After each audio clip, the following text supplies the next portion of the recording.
Good evening. This is a regular meeting of the Select Board for Tuesday, June 14th, 2022. Let's go into news and announcements and updates. Let me just make a quick announcement. That is, so as many of you know, we are in the search for our next town administrator, and the screening committee met last week.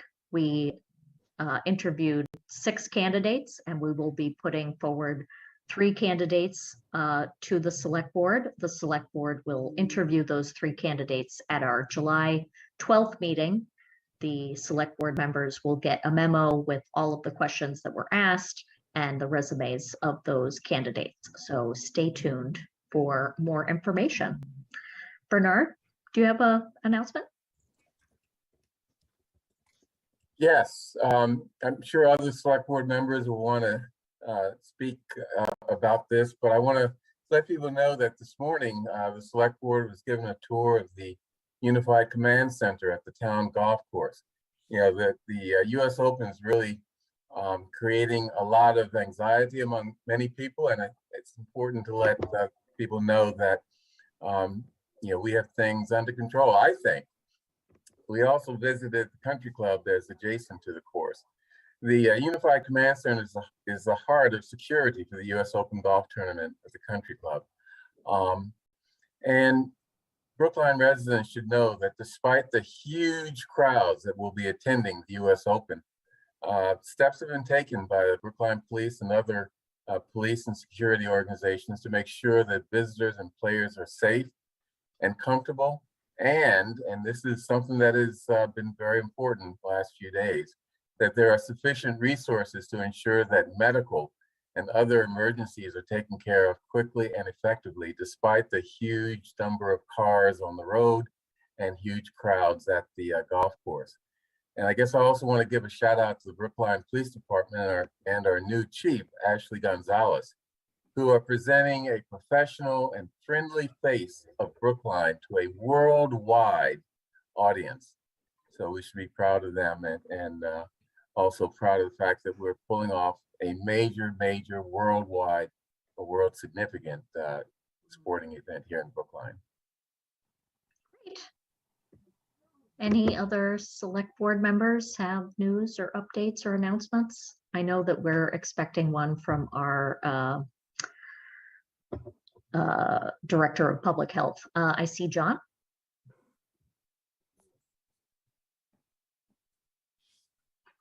Thank you very much. I want to thank the chair for the announcement she made concerning the search for a new town administrator. It's useful to be reminded of this because I think the public recognizes that this could be perhaps the most important decision that a select board member makes. And it's not every select board that faces the decision of the choice of the future town administrator. And I'm so glad that Mel is here because I think he's a perfect example of how if you get it right, and if you're lucky, that person will serve your town for a decade or more. And we got it right the last time, and we have been very fortunate that Mel has stuck with us. Sometimes they say through thin and thin, but this is through thick and thin. And we all five of us want to get it right this next time. And that's why I want the public to stay tuned in, keep paying attention to what's coming up, which will be the interviews on the 12th, and then scheduled at least is a vote on July 26th. I would also just like to express a preference, if my other board members will just indulge me for one more comment, which is I do wish we could have an opportunity between now and the 12th for a discussion, not about individuals, because that's not available to us because of rules of confidentiality and open meeting law, but of the process with the people who have been conducting the process. And that by that, I mean some representatives of the selection committee that has been doing hard work on this, but, for understandable reasons, out of sight. And yet I think without getting into individuals, there can be some discussion of the process that was followed, the overall picture of the result that we got in terms of the response of applicants for the position, and the criteria that might sort of become the decisive criteria in terms of who is our next town administrator. And then the other question that I think, is well worth exploring to the extent that we can explore it in an open meeting of the select board is not just the selection committees, screening committees response to those questions, but also the consultant's response to questions, if we have them, about how the consultant went about his or her work, and what kind of general results we got in this round of soliciting applicants for this most important position. So thank you for indulging me in that comment. So the board will get a memo that outlines all of the information that you just brought up by July 1st. And that memo will probably, I don't know if it'll be redacted, but will probably be publicly available at least 24 hours in advance of the July 12th meeting. We have to be very careful because this is a personnel matter. So, there's an expectation of confidentiality, but it's awkward because we're an open body. So we have to balance the two things. Any other comments from select board members? Miriam? Yes, I just want to let everybody know on a completely unrelated note, I have to leave at 6 because my child is her choir concert tonight. And Right. Sorry, I love you all, but that takes precedence. Mike? Thanks, Heather. Yeah, I have a couple things. One is there are two things that I'd like to do that I think would make sense, make it easier for us to manage what's on our plates. And the first is that I'd love to see a list of committees that have a select board member as a liaison, and just briefly what the committee charge is and what's going on currently. And if there's a timeline for coming up with some sort of recommendation from that committee, or for whatever process, a timeline for whatever process the committee is following, whether there's a significant decision that it's going to make or something of that sort. And the second thing is similar, a list of, and I know that Heather mentioned that John and Devin are doing some work on this, a list of all of the active boards, committees, and commissions, and an update on what they're doing. And if we could have a schedule for each of them to report to the select board, at least once a year for all of them, it would seem to me, and for some of them perhaps more often. So I'd like to have a conversation, perhaps Devin, you and I can have that conversation about how to do that from a technology perspective. It seems to me the easiest thing to do is to put it into a docs.google.com document that the public could access, and that the committee chairs could update as they go along. The second thing is that we have to choose a committee for ranked choice voting. The ranked choice voting committee will choose members for that. And again, after some discussion with Heather, it seems to me like it would be sensible for just two of us to interview those people offline, that is not during a meeting, not during a select board meeting, so that they don't have to come to a meeting and wait for us to get to them on the agenda, and then come back to the board with a set of recommendations. And I've asked Bernard if he would join me in doing that for this particular group. And I'm going to be sending out a doodle poll to all the 6 people that have applied, and to Bernard to see if we can set up a time in the near future to do that. So I did want to sort of float that one, because that is a change in process. And if anybody has any concerns about it, then certainly happy to hear that. I'm not Great, happy. thank you, Mike. I'm happy to hear about it.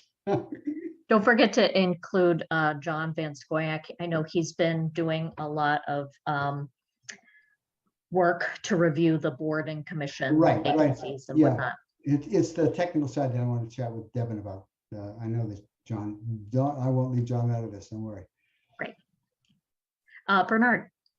Yeah, I just wanted to note that Donnell O'Neill is in the queue here, and he'll have an announcement, but I wanted to preface his announcement beforehand. So he's probably— Why don't you do that right now? Okay. As you know, the Brookline Juneteenth celebration will be held on Sunday, June 19th, which unfortunately or fortunately is Father's Day, beginning at the Ridley School, followed by a march down Harvard Street to the Brookline Street Playground. There are going to be speakers, food, music, and education. It's going to be a great time, as it was last year. And Donnell O'Neill, who started the Juneteenth celebrations in Brookline, would like to thank the many, many people who made last year's celebration a success, and who are working this year to make it even more successful. So I just wanted to introduce him so that he can say whatever he wants to say. Thank you. Donnell, you'll have to unmute. All right, thank you, everyone. No blessings. Good afternoon, first of all, everyone. I Donald O'Neill, town meeting member, advisory board, father, long-lived resident, town of Brookline. First, I'd like to thank the select board. You guys really got behind this celebrating Juneteenth and keeping it going. And I want to thank you guys for doing that, and on many levels, not holding anything back to make sure the celebration is successful. Even the department heads, from Lloyd to Aaron, especially Aaron, to Lee, Ms. Jackson, everyone got together collaboratively and really reached out to the committee, and whatever we needed, they were there for us. I want to give a special thanks and special appreciation to Yolandi Funderburg Seeley, Tamu Jackson, Karen Ambrose, and Kalimba Clark, who really coordinated, and all from Precinct 4, by the way, BIPOC strong women, 2 town meeting members, but really spearheaded this event, and still to this very hour is still coordinating and getting things all set. So, you know, we wouldn't have gotten this far and been able to do this without them, especially Yolandi Funderburg. So I'll be brief, but you know, I went to 12 Baptist Church on Sunday virtually, okay, and I just want to leave you with this, a little bit of what I got from it. You know, the message was really about, you know, Jesse Jackson keeping hope alive, you know, and hope in the midst of suffering, you know, and celebrating the confidence justified by faith. Reverend William Broderick said that last part from 12 Baptist Church. And, you know, celebrate that our suffering, you know, and suffering today is not in vain.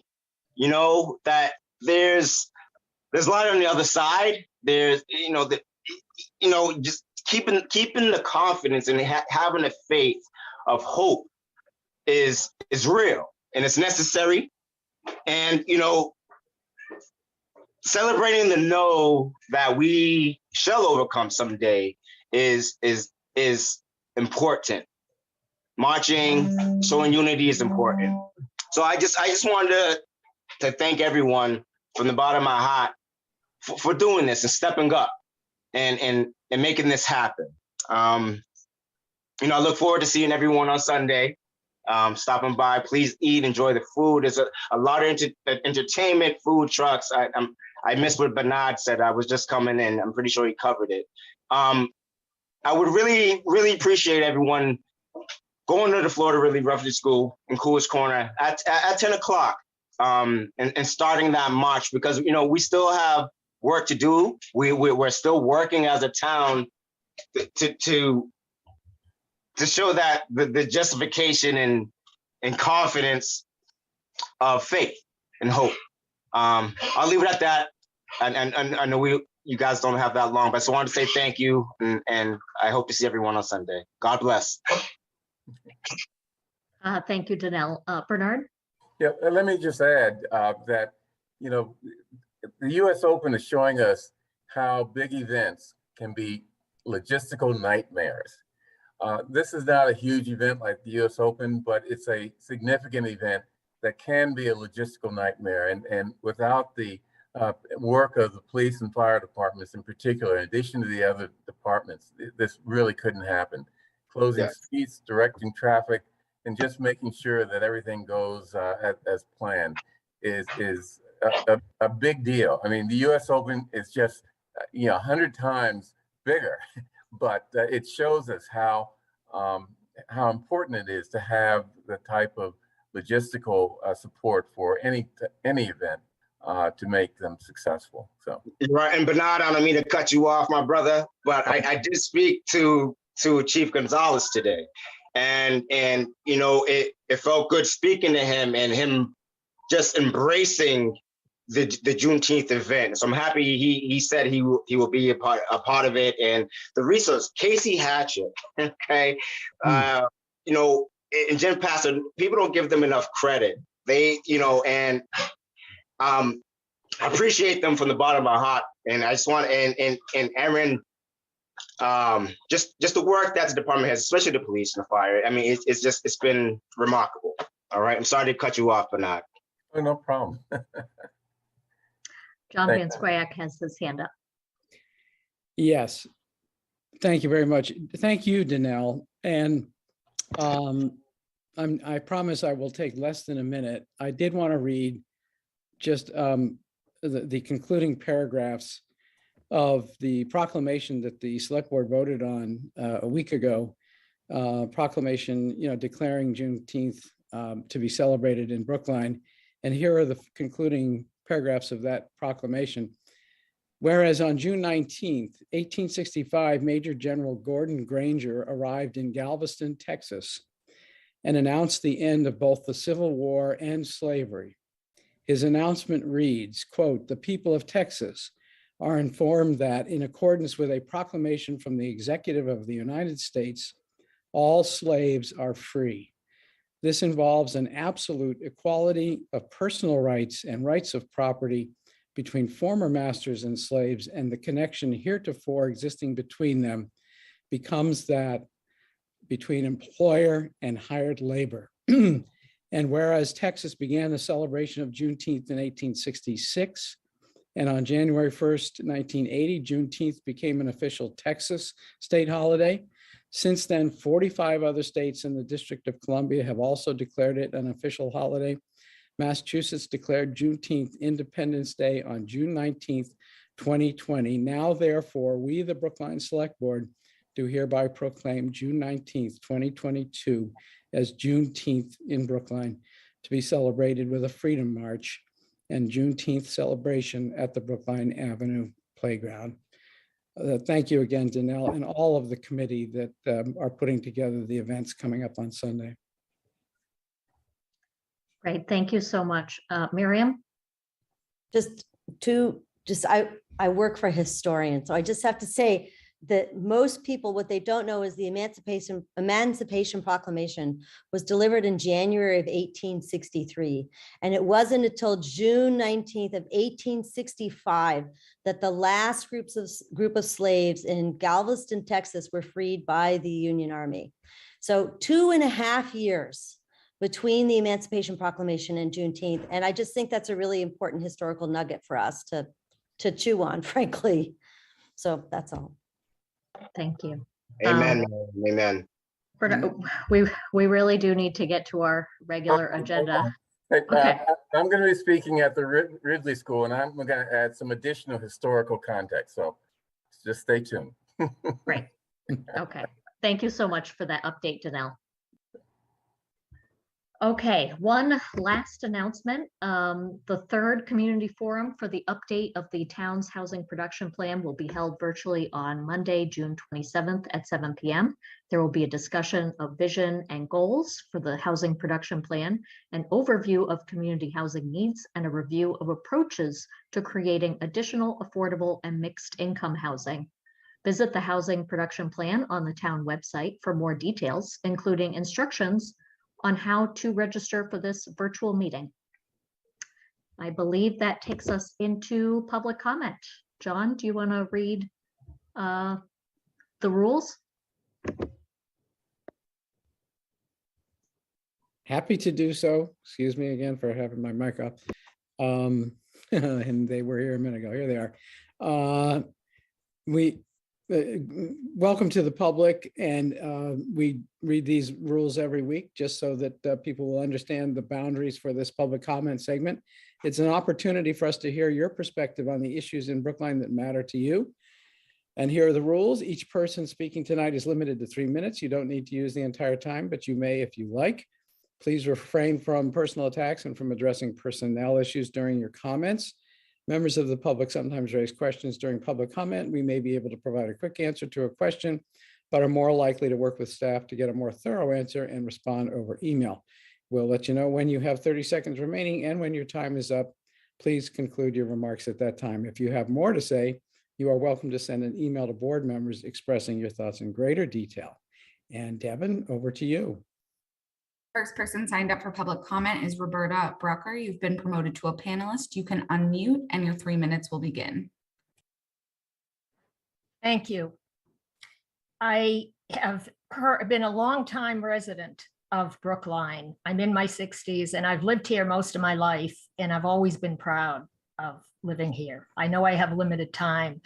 So I wanted to let people know, the Selectmen's Board specifically, that I have listened tonight to all these wonderful news and celebrations and wonderful events. And I am here to talk about something, unfortunately, that is really out of control, and asking your help with allocating funds, with taking some action that will be able to change the situation. And what it is, excuse me, is something that I'm sure that you're all aware of. There's a tremendous rat infestation in Brookline. I understand, of course, about the pandemic, and I will talk in a moment about my contact with the Department of Public Health. But I want to give you some examples of how, and again, if any of you, again, are aware of this, it's been over the last month, in all the years I've lived here, I've never seen anything like this, where it's a regular occurrence of sightings of dead and live animals. And the examples I have, to be brief, I've had contact with my neighbors. I'm on Parkvale, right off of Park Street, in Brookline, and I'm in that area. But I have talked to neighbors in my area. I've talked to people on nextdoor.com. In other Brookline neighborhoods, I've looked at the Brook Online reporting. I've talked to Council of Aging, Town Rep. I'm going to stop there. And the reports in the last just 5 days alone are something like 15 to 20 of rats coming up in the daytime on private property, in the yards. There was one woman who told me, one neighbor who saw another neighbor in my area, and they were so desperate. The woman was sprinkling, these were in his words, the woman was sprinkling poison all over the street like Johnny Appleseed, which of course is extremely concerning because we have children and we have pets, and this isn't how it can be dealt with, but I understand her frustration. Seconds. I'm sorry, what? You have 30 seconds. Okay. I'm asking the Selectmen Board to please allocate funds, have the Department of Public Health, Department of Public Works request funding that to do something both as for extermination with the whole town, not just my street, and also townwide education of businesses and landlords and owners. Thank you.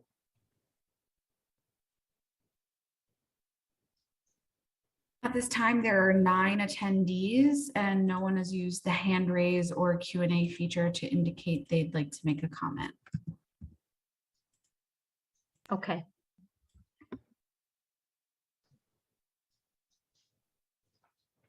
We have received complaints about rats throughout my time on the board. We will follow up with our Director of Public Health. Moving into our miscellaneous agenda. The first item on the miscellaneous agenda is the meeting minutes from June 7th. Any edits? Comments? No? Okay. I will move approval of the meeting minutes from the meeting on June 7th, 2022. All those in favor? Bernard? Aye. John? Aye. Miriam? Aye. Mike? Aye. And the chair votes aye. Now for the rest of the miscellaneous agenda, I move approving an authorization to hire request to fill the following vacancies within the Department of Public Works Central Administration: an accounting systems assistant and a senior office assistant. Approving the authorization to hire request for a community preservation planner in the regulatory division of the planning department. I will move approval of an appropriation transfer request from the Department of Public Works in the amount of $55,000 as follows: $55,000 from the sanitation contractual services line item to the DPW administration office furniture equipment supply account. Then I move approval of a temporary all alcohol beverages sales license to the Hellenic Association of Boston, aka Annunciation Greek Orthodox Cathedral of Northeast or New England rather, for a wedding and reception to be held on June 25th, 2022 from 9 a.m. to 12 p.m. at 162 Goddard Avenue. 130 people are expected to attend. I'll move approval, the renewal of mobile ice cream truck, Hani Hindi, doing business as Superstar Ice Cream, and approving a temporary wine and malt beverages non-sales license to the Lars Anderson Auto Museum at 15 Newton Street for a corporate sports tented group from 8 a.m. to 8 p.m. 600 people expected to attend on the following dates: June 16th, June 17th, June 18th, and June 19th, 2022. All those in favor? Bernard, Aye. John, Aye. Miriam, Aye. Mike? You'll have to unmute Mike. Oh, yes. Aye. And the chair votes aye. Now moving right into boards and commission interviews. The first on our agenda is Catherine Florio, who's interested in joining the Indigenous Peoples Celebration Committee. I actually don't see Catherine here. Okay. Or Phoebe, but I do see Wadner. Okay, Wadner is interested in joining the Zoning Board of Appeals.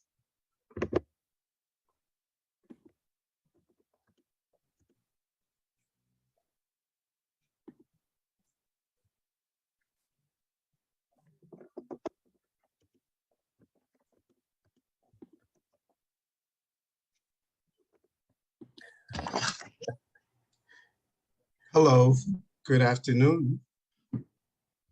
My name Good is, afternoon. If you want to just give us a little elevator pitch of who you are, why you're interested in this position, what your background is, and then we'll open it up to questions. my name is Wadner Oje, and I am a resident of Brookline. I have been in Brookline since 2014. I used to live in Boston, so I have been an official resident of Brookline for about 2 years. I have been a very active parent. I recently got elected as a town meeting member recently in Precinct 15. I am an attorney, and I have been an attorney since 2006. I work with the being a public employer with the Commonwealth of Massachusetts. So I pretty much have been doing administrative law. So I have worked with 2 boards during my legal experience, and here I am. I become interested in this, serving on this board after it was suggested to me. And then I did a little research. I learned more about the board. And then I talked to the chair of the board. I watched a public hearing, and I realized that my experience and my legal experience, my legal training, my experience can be an asset to this board. And this is the reason why I'm here today. Well, I am delighted. Thank you so much for your interest. This has been a challenging board to fill. Any questions for Wadner from any of the select board members? Otherwise, Mike. Yeah, thanks, Heather. So I wonder if you could talk just a little bit about the being an attorney is an enormous help, certainly, absolutely. Attorneys have a very wide range of activity, wide range of experience. I wonder if you can talk just a little bit about the area of the law or areas that you've had experience in. My experience is pretty much has been administrative law. So previously, I was at the Department of Criminal Justice Information Services. I was an attorney there advising the board on CORE law. Recently, when they were implemented the first CORE reform law, I was there. Then I am currently moved to where I am now with the Massachusetts Board of Bar Examiners. Pretty much what I have been doing character and fitness. To become a lawyer in Massachusetts, there are some standards every applicant has to meet, not only passing the bar exam, they have to pass character and fitness. Currently, I am in charge of the character and fitness. So in relation to this board is basically there's the Massachusetts Supreme Judicial Court. They have a set of rules. So every day I have to interpret the rule and apply the rules. And that's what I intend to do. If I have the privilege to serve on this board, I intend to follow the Massachusetts law regarding zoning, the Zoning Act, and as well as the town bylaw, the zoning town bylaw. Okay, thank you. John? That's helpful. Thank you, Chair, and thank you, Mr. Auger, for applying for this position. I just want to fill in a little bit of background to how this fits into our process of seeking out appointees for various boards and commissions. The Zoning Board of Appeals is a particularly important one, and comes with its own challenges. And as a result of the knowing that we had a vacancy on the Zoning Board of Appeals that needed filling, at one point I did have a conversation with the chair of that board just to get a better sense of what the current chair is looking for. And as Mr. Auger described, it really comes down to, it's not so much that you need to be versed in or a practitioner of zoning law, because in fact, I can tell you from personal experience, those who are versed in and practice zoning law often do not want to rule themselves out as applicants appearing before a board by becoming, a person who serves on that board. So there's this kind of tricky balance between, can we find people who are not practitioners of zoning law, but who obviously have the kind of legal training and the legal mindset to conduct hearings and apply the law as a result of hearing applicants and then knowing what the applicable zoning law is. And I'm so delighted that Mr. Auger has brought himself forward.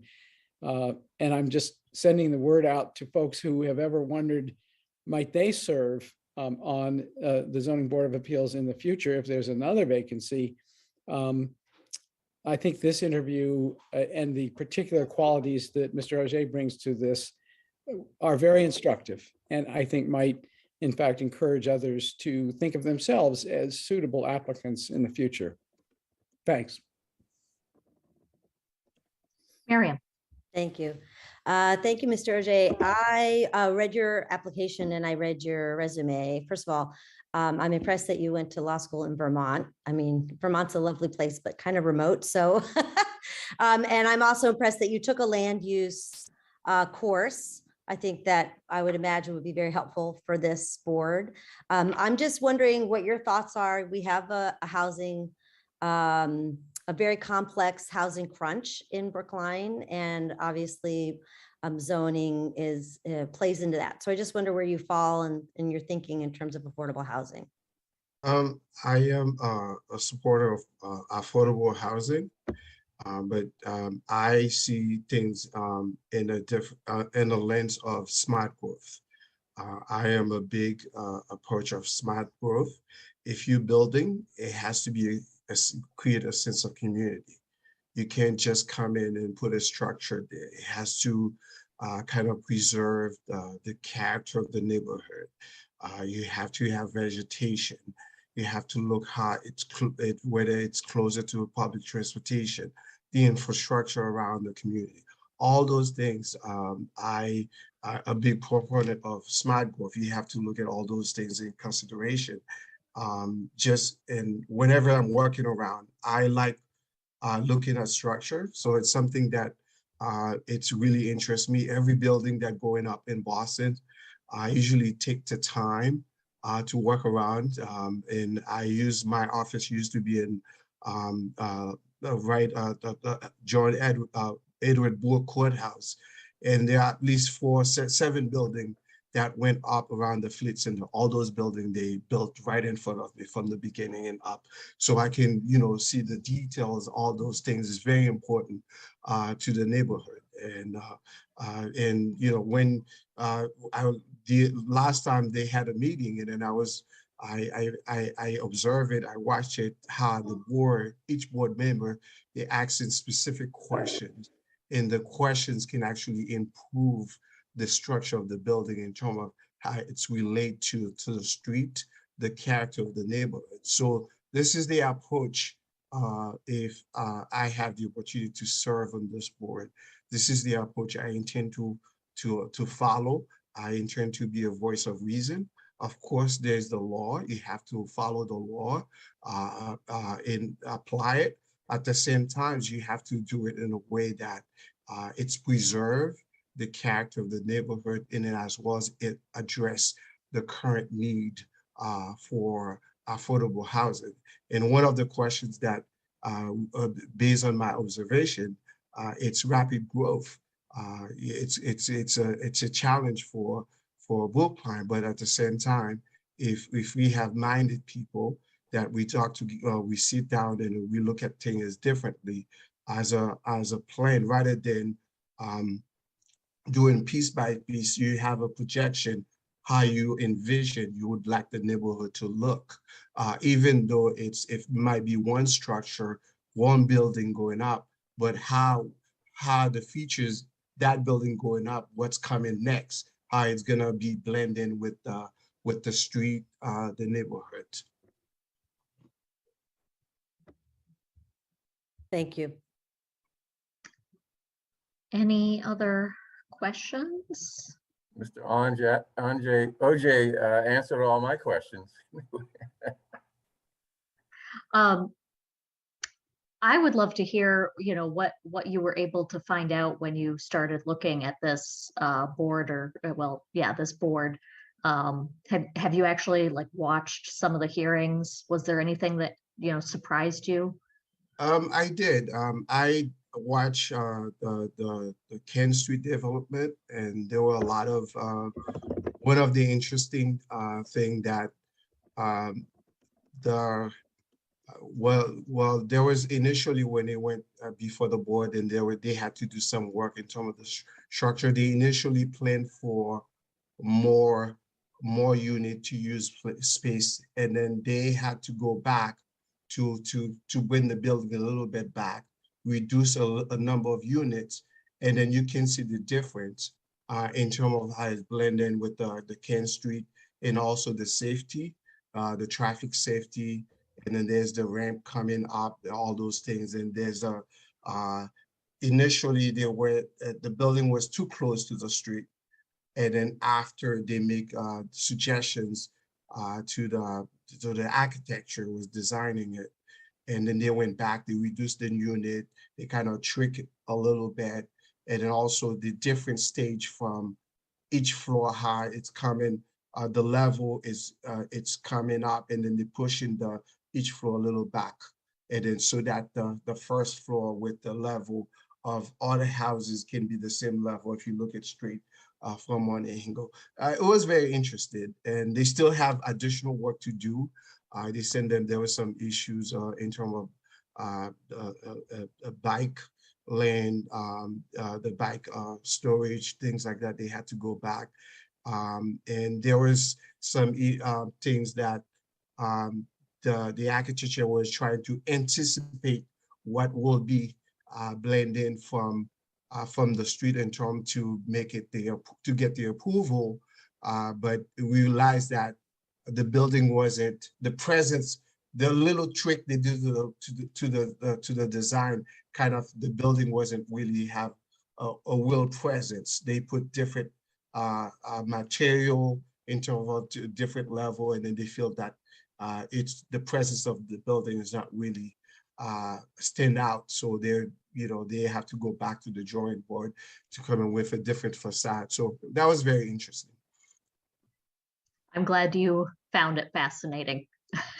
It is. It's I'm not.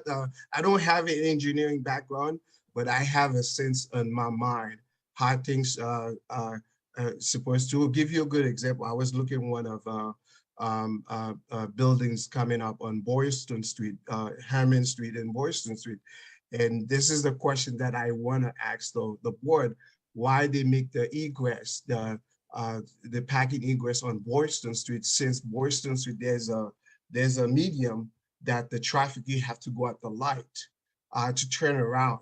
And then I see that there's the potential they could have put it the egress on Hammond Street, the entrance to the garage to either Hammond Street. There's another street that I forget the name of it. So I really wanted to kind of hear because the traffic is coming, the major traffic is coming from Boston if everybody's coming out. So they had to turn around on Hammond Street or another to get to Boylston Street. I feel like it's a little, they could have the entrance to go into the garage on Hammond Street or the other street. It would have been more convenient, but they must have some reason why they put that. And then also I feel like it's gonna instruct traffic coming from down from if the traffic coming from the mall side, it's gonna be when somebody tries to exit or going in, it's gonna slow the traffic on Route 9. So I wanna, I said when I was looking at the design of that building, and I said, wow, maybe they could have put the entrance to the garage on the other way where the traffic is a little bit lighter than right on Boylston Street. But they must have a reason why they do it. So that's something, if I had to ask the question, I will ask them why they put the entrance to the garage on a busy, right? And then they have the options to do it the other way. Well, we really appreciate you applying for this position. We usually make appointments at another meeting, so stay tuned. We will be in touch. Thank you, and I hope you guys will make a favorable decision. I'm looking forward to. I'm excited, and I believe I have the capacity to make a difference, to be a voice of reason on the board. Thank you so much. Thank you. I assume that the other two interviewees have not joined the meeting, so we're going to move on to our public hearing that was scheduled for 6 p.m. And Miriam, you're signing off? Yes. Thank you all, and I will see you after the 7th grade choir concert. Great. Bye. Text me when you're back so that you know whether or not we're still going. Good. Sounds good. Okay. Yeah. Good evening.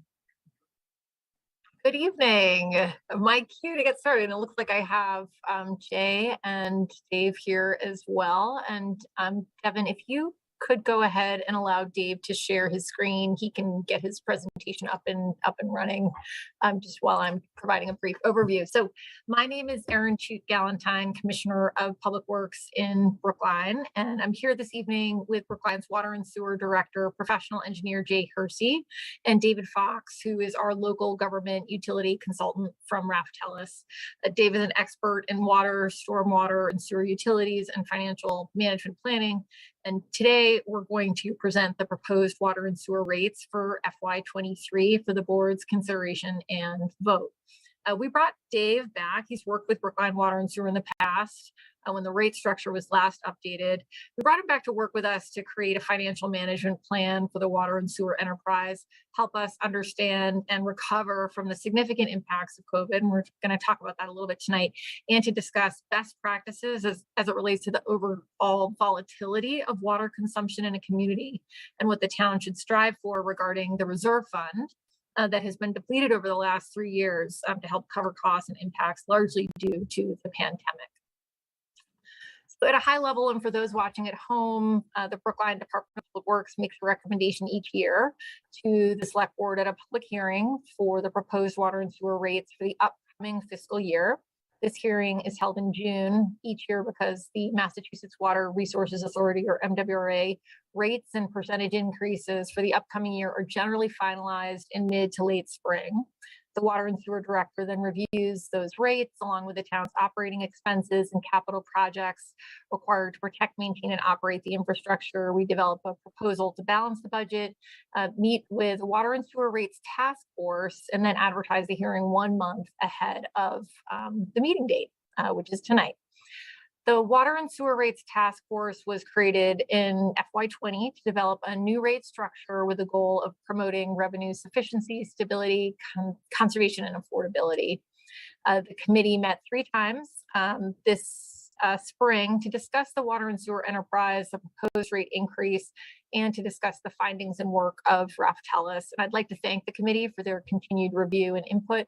This is Dick Benka, David Lascolier, Ernie Fry, Linda Pelkey, and Tom Elwertowski. The task force unanimously supports the proposed rate increase of 8.5%.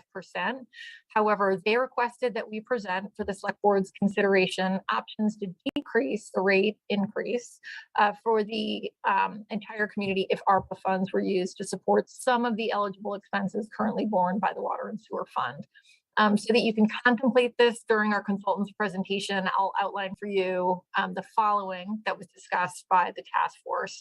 1, water and sewer is an eligible category under ARPA that provides for investment to improve access to clean drinking water and to support vital wastewater and stormwater infrastructure. And DPW did submit an ARPA proposal for water and sewer in December. In addition to infrastructure, water and sewer lost public sector revenue due to impacts from the pandemic over the last 2 years. So consumption decreased significantly due to less water use for hotels, restaurants, other businesses during the pandemic, in addition to some of our residents leaving to other remote locations during the crisis. And then there were also those who stayed in town and had increased water use with kids learning from home, work from home, leading to their third item, which was reducing the rate shock for those vulnerable populations who would be most impacted. So use of ARPA funding to maintain vital public services due to declines in revenue resulting from the crisis will help those who need it most across the community. The task force thought that it was important for the board to consider it through this equity lens as well. So we'll present the rate increase as we have prepared it to balance the budget, and then provide a couple options that would possibly reduce the overall percentage increase for the board's consideration. You can discuss it or ask questions now or later in your agenda when you're discussing ARPA. I just have one question. Yeah. Are the slides supposed to be advancing because they're still on the title? No, they will. Okay. This is just preparing you for what is coming, and then our consultant, who I'm about to introduce, will go through the slides so that you can really get the full picture of why we're proposing the rate increase that we are. So our presentation will demonstrate the last 2 years of consumption that have impacted the overall budget significantly. In addition, I'll point out that whether this current fiscal year in July, August, and September brought record rainfall that significantly decreased consumption in what are generally the highest use months for irrigation. So I am now going to turn it over to David Fox, our consultant for water and sewer, with a presentation of the current financial picture for the enterprise, a proposal for FY23. And Dave, Jay, and I will be glad to answer any questions after the presentation. So please take it away, Dave. Great. Thank you, Erin. That was a wonderful intro. You beautifully stole all of my thunder. So we'll see if I can follow that up. That was really good. But, I think Heather already said you can see my slides, but I'm going to advance. Can you see them moving? That's the question. Yes. Yes. Okay. Erin's. Okay, great. Thank you. Well, good evening, everybody. My name is Dave Fox. Like Erin said, I work with a company, I work for a company called Ralph Tellis. We are a nationwide consulting firm focusing on pricing, rate, financial management consulting services for the water and sewer industry and stormwater as well. It is our bread and butter. We are our rate consultants through and through. I'm actually in San Antonio, Texas right now for the American Waterworks Association annual conference, giving a presentation tomorrow. Been sitting in a lot of committee meetings. So this is what we do on a daily basis. And like Erin said, we've been working with you all for the past few years as well, alongside guide the task force, and excited to be here with you this evening and sharing kind of what we've been through over the past few months, or what we've been analyzing. So at any point in time, please stop me, and I'm happy to take questions, but I think it might be most efficient if I can just get through my slides. I'll try to do that as efficiently as possible. And then we can ask some questions thereafter, and I can go back to any slides that may be relevant. So kind of where we've been, and like I said, Aaron's already done a great job of giving an overview of kind of setting the stage of where we are now. Over the past several years, or the past few years rather, there's been a utilization of your reserve funds to offset necessary rate increases or mitigate rate increases that should have been increased, coupled with historically low consumption years, like what we're looking at this year. And I have a couple slides, I'll show you that. It's produced, unfortunately, an unsustainable financial picture. And you are not alone. Brookline is not alone here. I'm working with many other communities, not only in the Commonwealth, around New England, and nationwide as well, that are dealing with these exact same issues. In situations like this, where we're looking at rate increases, we would like to potentially draw down on those reserves to mitigate the increase. And unfortunately, we've done that to such a degree. We've lost the liberty of drawing on reserves because there are no more reserves to draw on. So we do need additional revenues immediately to start building up the financial position and start building up that reserve. And I'll show you in a few slides why I think that's so important. So what we are recommending tonight, we are talking kind of long term. We are focused on fiscal year 2023, the upcoming fiscal year. That is important, that is critical, that is the rates we're proposing and asking for.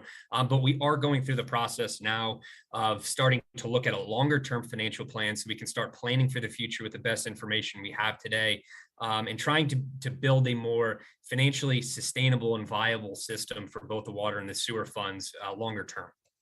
So let me just step through here. This is kind of a moving slide. And what I'm going to do is start showing you, I'll show you the first here. There we go.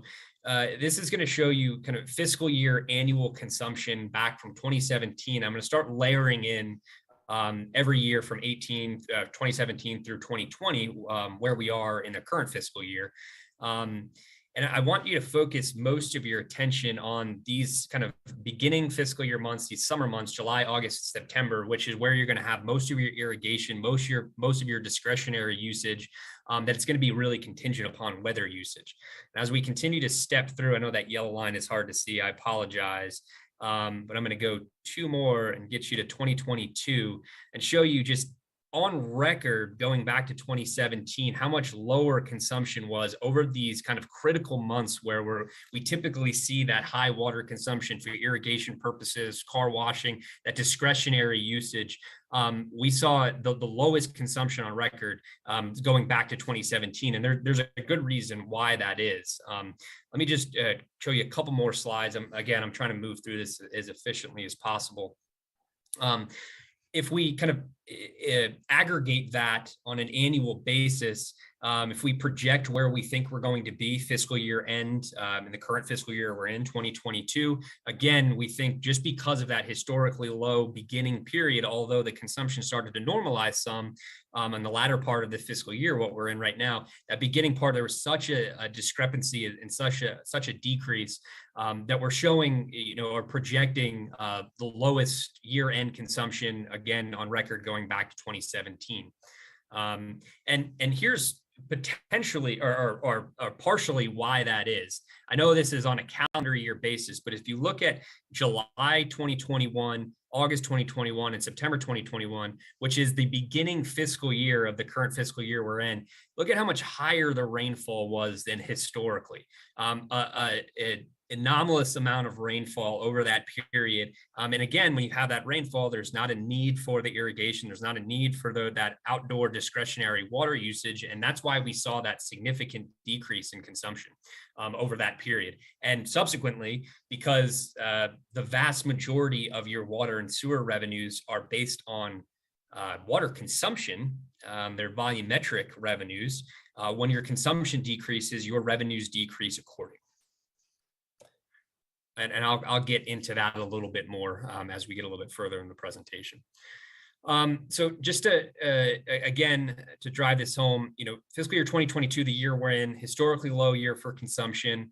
It's about 8% lower over the first 3 quarters and even a little bit past the first 3 quarters of fiscal year 2022 compared to the exact same time period in 2021. We did do it, excuse me, we did do a deep dive. We wanted to cross all our T's and dot our I's and ensure we were doing our due diligence. We did a deep dive into your billing data and confirmed and compared that against MWRA data, your own billing data, consumption analyses, just to ensure there was no anomalies going on in the data, that you were actually billing for the consumption that was occurring. We just wanted to make sure there was nothing fundamentally wrong with the consumption records, the metering records, and the billing records before we started talking about rate increases. And what we found was that the billing records from your internally within the town jive with the consumption records of the MWRA. We did not find any anomalies. So that is a good thing, but it is showing that we're actually dealing with lower consumption, significantly lower consumption than we have historically. So we took fiscal year 2022 projected year-end consumption and extrapolated that out to be able to generate what we think fiscal year 2022 and revenues are going to be. We took a bit of a conservative approach. We took the main reason why we took a conservative approach there and extrapolating that consumption, extrapolating that revenue, is because we're in a position, and I'll show you in just a few slides, where, and I mentioned it earlier, we are out of reserve funds to be able to balance any fluctuations or volatility in consumption and in turn revenue. And because of that, we want to be a little bit, we're never going to, I've been a rate consultant for over a decade. I've done over 100 rate studies. I do this on a daily basis. Even this is my bread and butter, my absolute expertise. I cannot predict consumption perfectly for the future. If I could, I'd probably be sitting on a beach somewhere. I wouldn't be a consultant because I could predict the future. I could predict perfectly rainfall. It's impossible to predict, but we can mitigate that to some degree. And so we're trying to be a little bit conservative given the poor financial position we're in until we kind of get out of that a little bit, get on a stronger footing. And then we can, back away from those conservative projections a little bit. This is just a slide to show where budgeted revenues were, water and sewer revenues at the beginning of the year at about $30.7 million, and where we think we're going to be at the end of fiscal year 2022 at about $29.5 million, or a $1.1 million difference, or 3.75% decrease of what projected revenues are compared to what we were budgeting in 2022. So again, we need to do something to remedy this immediately, and then start setting ourselves up in the future for stronger financial viability, not only just to maintain your current operating expenses, your current debt service, but start to reinvest into the system that you need to do, so you can start doing the necessary capital improvements, so you can ensure to be able to provide good, clean, safe service to your residents 24 hours a day, 365 days a year. So we're not only concerned about the immediate needs of remedying what you're seeing on the screen, but we're also talking about the revenue needs of financing capital improvements, additional debt service, and things like that going forward. So quick to the punchline, and I'll have a few more anecdotes thereafter on the next few slides, but we are recommending an 8.5% increase across the board to both the water and sewer rates. And again, this is based on our conservative assumptions for fiscal year 2022 end revenue and what we think we need for 2023 based on that. And again, I think having a conservative approach at this point in time, giving the poor financial position, is the right approach.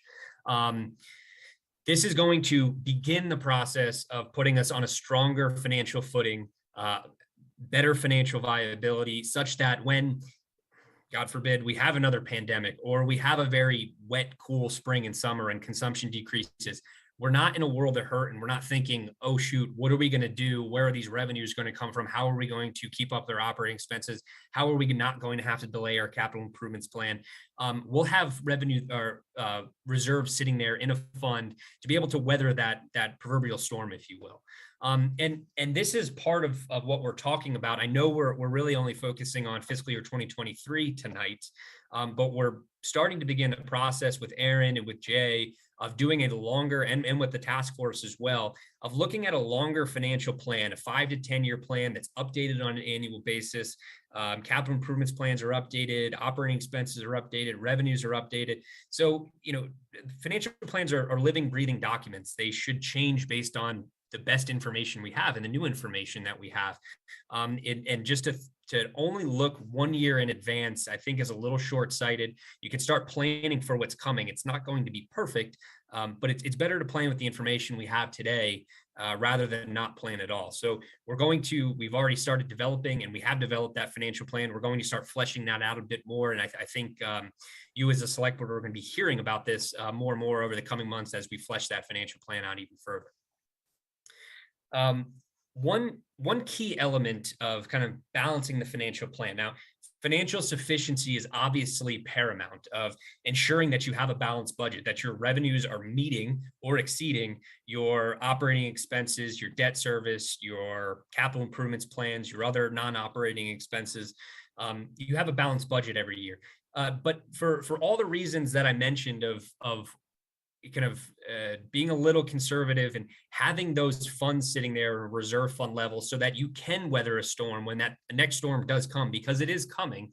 We want to be able to sleep a little bit better at night, knowing that you have some funds sitting there, you have a rainy day fund, we're going to weather the storm and we can move forward without wondering how we're going to be able to maintain operations or not have to delay your capital improvements plan. So we talked at length, and we're still working through this process with Aaron and Jay and the task force of what the right amount of reserves are. But we started kind of setting the stage of just some talking points of where we think we need to go. And I'll jump to the punchline. Our recommendation is to have at least 90 days or about a quarter of your revenue requirements in a reserve every single year. Now, I know that's more than the general fund within the town holds. And I think there's some good reasons why water and sewer or utility funds typically have greater than the general fund in terms of reserve fund balances, mainly because water and sewer funds are the significant amount of their revenues are volatile based on water consumption. So when you see like those slides I showed you early on in the presentation, when consumption decreases significantly due to weather or pandemics, the economy, whatever it may be, when that consumption decreases, your revenues decrease accordingly. And there's that volatility there that's not really present in the general fund with a fairly stable revenue stream of taxes. And because of that, we're recommending a higher reserve fund balance. Now, is 90 days the perfect target? No, there is no perfect target out there. But I think it's a good baseline of where we should strive to get to over the next several years. And I have a slide showing, kind of projections going there in the future. I just wanted to point out, we recommended at least a minimum of 90 days of O&M or your revenue requirements. Fitch, which is a rating agency, they have some medians which they utilize for rating purposes for bond rating agencies and things, or bond ratings and things like that. For the Northeast region, the median for water and sewer utilities was 464 days. So well over a full year of operating expenses in a reserve fund, and we're only talking about 25%. And I think I don't think you need to be at a year or even well over. I think that's a little aggressive, especially with the MWRA maintaining their own reserves, and you're really only focusing on local revenues. I think 90 days is the right target amount, at least in the beginning, and we're fleshing that out over the financial planning process. But it's where I think we need to go to at least a baseline. So I'll kind of show. Here's your historical operating reserves. And you can see kind of going back to 2012, and they started building those reserves up, which is great. But then 2019 hit, and then pandemic and reduce consumption and all this, and they've gone to essentially zero, what we're projecting at the end of fiscal year 2022. Now, one thing I will mention, even at the peak at about $4 million, that was only that was only about 20 to 22 days of operating expenses rather than 45 days. I'm sorry, it was about 45 days rather than 90 days of operating expenses. So it's about half of what we're recommending is that reserve fund target, and how quickly that deteriorated to nothing. Within 2 fiscal years, it was gone. And that's only 45 days of O&M rather than the 90 days. And so you can see here, kind of, we're starting to build that up over time, very slowly. If we were to just increase, in 2023 up to that 90-day target, which is about $8 million or so, it would require a significant rate increase that would cause rate shock to customers, would never be palatable or politically acceptable. And I don't think it's necessary. I think we need to start moving in the right direction and kind of get to where we are. So, again, building out that financial plan, and we're going to start making these decisions quickly over the next few months to establish that firm financial plan that's going to be updated annually. So I won't spend too much. These are just your fixed charges going up from, vast majority of your customers are 5/8 inch, going up from $63.88 per quarter for their fixed charge to $69.31. The volumetric rates, again, going up by 8.5%. These numbers are not, what does this mean? So what this means is, I'm going to jump back to this slide in just 1 second. I'm going to get to here. What that means is an 8.5% increase. A typical customer within Brookline using 1,800 cubic feet, and 100 cubic feet is about 750 gallons. So a customer using 800 cubic feet per quarter which is about your typical residential customer, is currently paying $1,063 per quarter, per year rather. And after an 8.5% increase, that same exact customer's bill would go up to $1,153, which is exactly $90 a quarter. I'm sorry, exactly $90 a year, which is, I'm sorry? A month, right? Never mind. I'm sorry, was there a question there? No, it was a question whether it was monthly or quarterly, but it's quarterly. Yeah, I'm sorry about that. Yes, quarterly. So you're talking quarterly about $22.50 per quarter, a $90 increase per year, or if you break it down even further, it's about a 25-cent increase per day.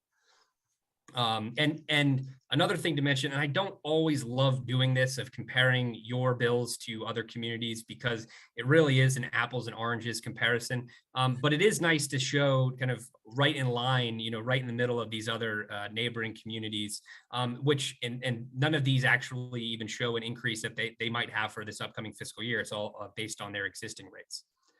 And then I'll jump back here, give me 30 seconds, and then we will, I'll pause for some questions so I can wrap this up. I know you have a lengthy meeting. If we were to potentially use ARPA funds to reduce the overall revenue requirement in fiscal year 2023, you can see if we use nothing, it's the 8.5% increase is needed. If we use about 400,000, instead of an 8.5% increase, we would require about a 7% increase. If we use 850,000 from ARPA, that rate increase would go down to about 5.5%, and then 1.25 million from ARPA would be about a 4.1% increase. Now, recognize that is only a one-time increase, and really what that's doing is it's not taking away the need for about 8 to 9% revenues. It's just giving us the ability to spread that out over a multi-year period. Now, if you're asking for my recommendation, given the uncertainty, given the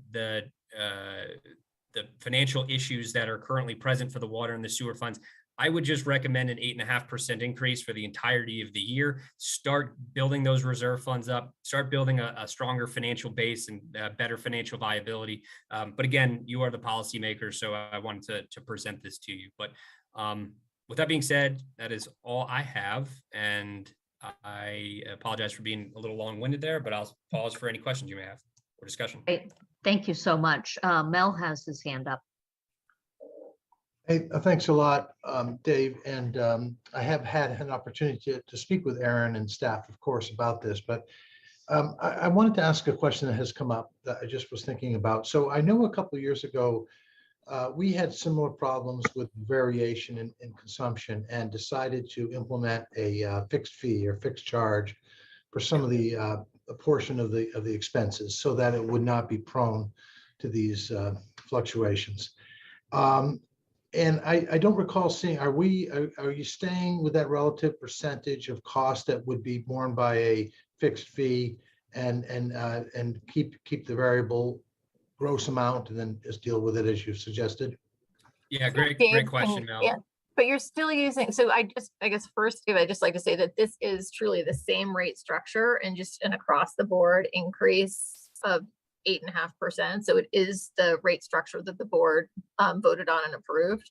But Dave, if you want to talk about the fixed fee and the distribution rate as opposed to the volumetric piece. Yeah, that was spot on, Aaron. This is not doing anything to adjust the rate structure itself or the magnitude in which fixed revenue is coming in compared to volumetric revenue. It's keeping the same proportion. Obviously, that's going to be fluctuations with the volatility and consumption. More consumption, it would be more revenue coming from volumetric revenue stream and less the other way. You're right, Mel. I mean, there's a few tools in the toolbox that are necessary to be able to mitigate these fluctuations. Fixed charges are one of them. The other big one is maintaining reserves. So if you do have that fluctuation, you have money sitting there to weather the storm. The problem with fixed charges, and it's something we've talked about, or we're beginning to talk about again and we've talked about historically at length with the task force, is as you have more revenues coming from those fixed charges, it disproportionately affects low volume customers because it's making up a greater portion of their bill. And so there's a balancing act there of what's the appropriate amount. I'm, as a rate consultant who wants a stable revenue stream for financial viability and great predictability purposes, I love fixed charges, but I also understand the political nature and the customer impact nature of them. So long and short answer is we have not made any changes with this proposal, but it is something that we've talked about in recent months with the task force, and we're going to continue to address that and look going forward. Thanks, Dave. Sure.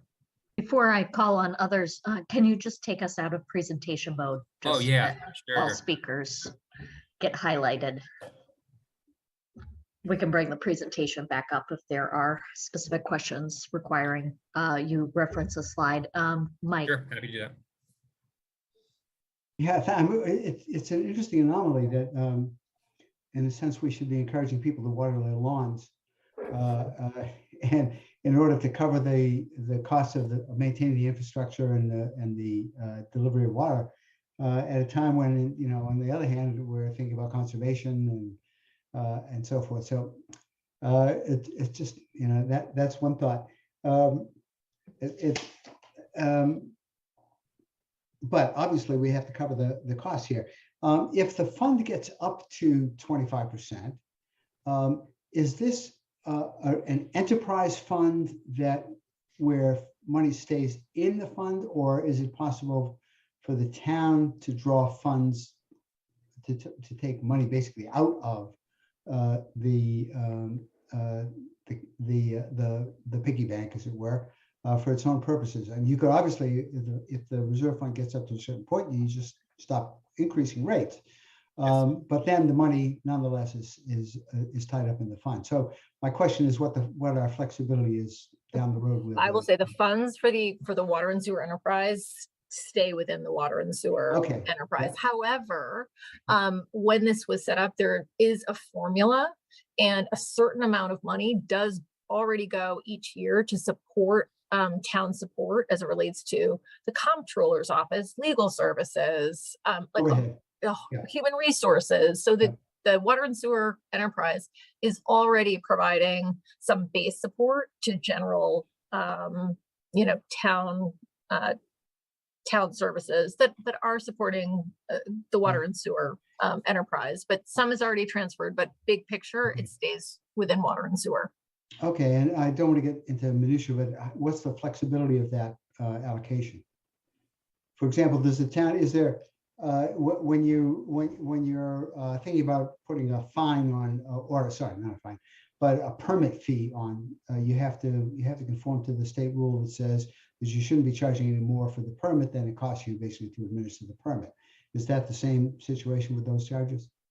So I'd actually have to work with Melissa Goff in terms of that formula, how it was established, and if that were to change, if we wanted to adjust that, what would be included in that. But all the OPEBs are covered in that, et cetera. So I'm happy to get back to you on that. It's not. It's a good question. Yeah, it's not. It's not something on which we're not going to change our decision because of what it's a question. I mean, the one thing I think needs to be stated is we're headed for 2 debt service overrides and an operating override. And in addition to that, we're going to be asking people to pay more for water, and they may not associate the water bill with that, but just the same, we're really piling on, and it does give you pause as to how much work we can do that in a year. And again, I mean, do we delay this for a year? Delay this for a year and struggle along? Doesn't sound prudent to me. So I understand the recommendation. I just don't like it. That's all. I understand, and I don't like delivering it, to be honest with you. This is not fun for me. I do this all the time, and it's never easier to deliver the news that you need rate increases, unfortunately. Yeah, well, especially when you're looking at a reserve fund that's gone, that shot down. You have to rebuild. But being mindful that the reserve fund was utilized. One is for some direct capital expenses. Yes. Yeah. And secondly, to try to mitigate what I think initially was thought to be a shorter term problem that ended up, being compounded with a host of issues. Both the consumption, it was weather related, and that was directly COVID related. So we really do need to build this up, and we're doing some catch up. So speaking of being mindful, John has his hand up, and this is a public hearing. We do have at least somebody signed up who wants to make a public comment. So, John. I just want to agree with my colleague, Mr. Sandman, that this is an anomaly, excuse me, that we are actually required to raise rates at a time when people were using less, which would imply that we would lower rates when they use water heedlessly and use it up. But on the other hand, if you think it through, and it took me, this is my second year at this, and it really did take me to 2 years to kind of get comfortable with what is the real situation here. And that is, of course, if we're using less, the rate increase is not going to impact us individually quite as much as you might think. So sure, the rate's going to go up 8.5%, maybe 7 something, depending on if we put in ARPA money.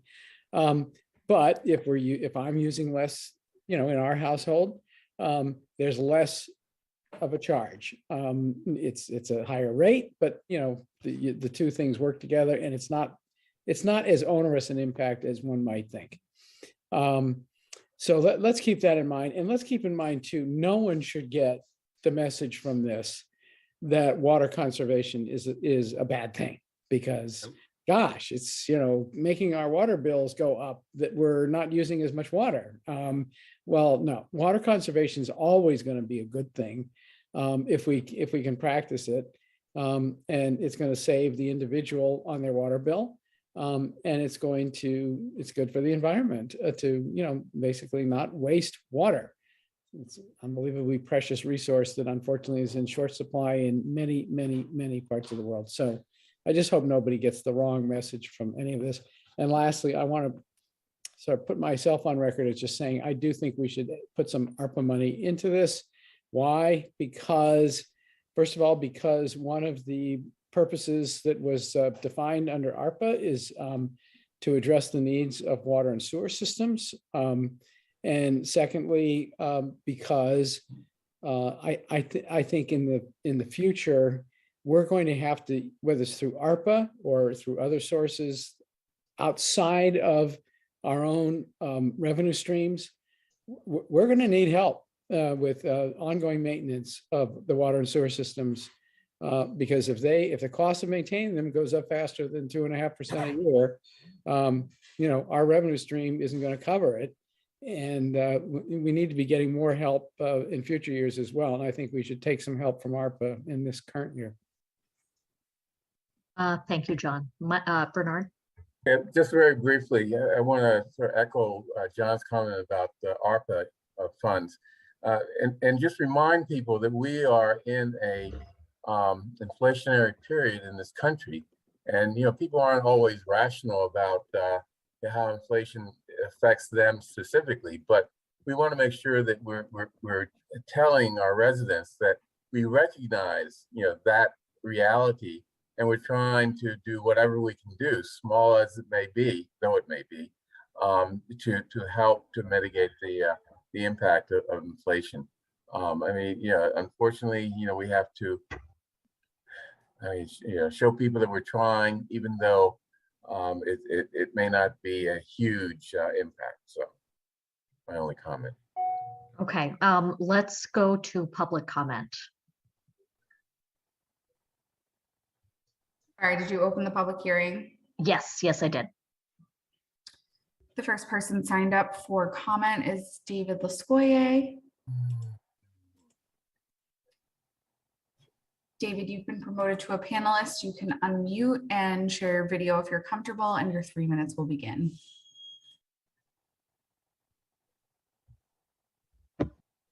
Okay, so you're calling on me, Heather?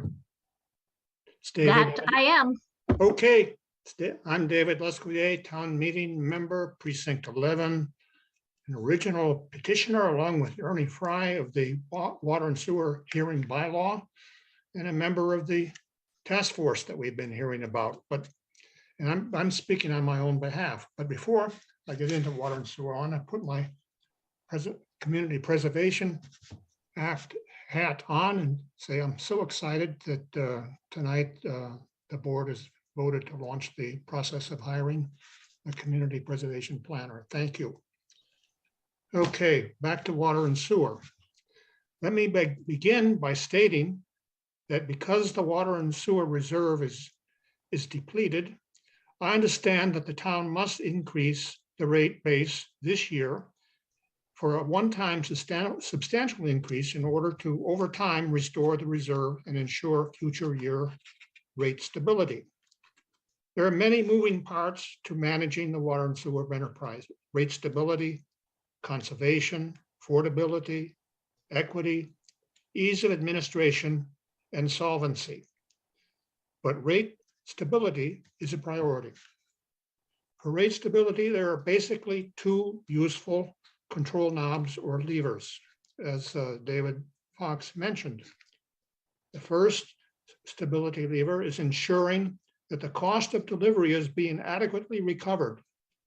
This includes costs such as installing and repairing the pipes and valves for water and sewer, as well as other overhead needed for billing and maintenance of meters. Thank you, Mel, for your question. It exactly touches on this, and the task force has discussed it in the past, and I'm really bringing it up today because I think it's important that it continue to be a focus.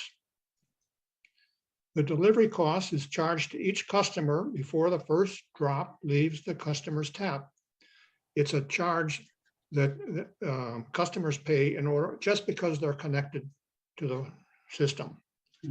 Unlike volumetric revenue, this is a very stable revenue.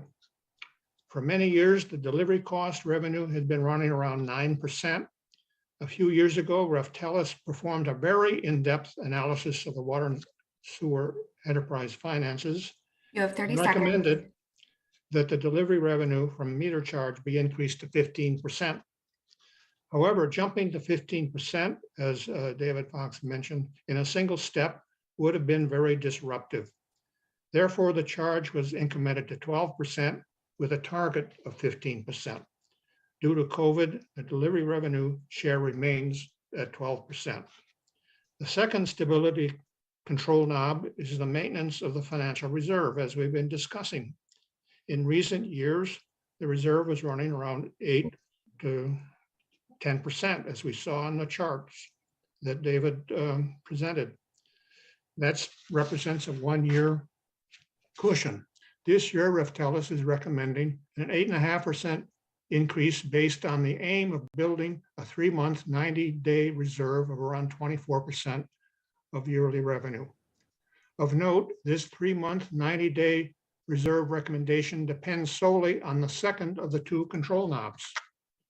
I urge, once this 8.5% rate increase has been approved, that the Water and Sewer Division explore, as part of the longer-term financial planning that Dave Fox has mentioned, the feasibility of returning to a 2-pronged rate stability strategy, and hopefully thereby lowering the reserve goal, for example, to 60 days rather than 90 days of operating expense, which would also maybe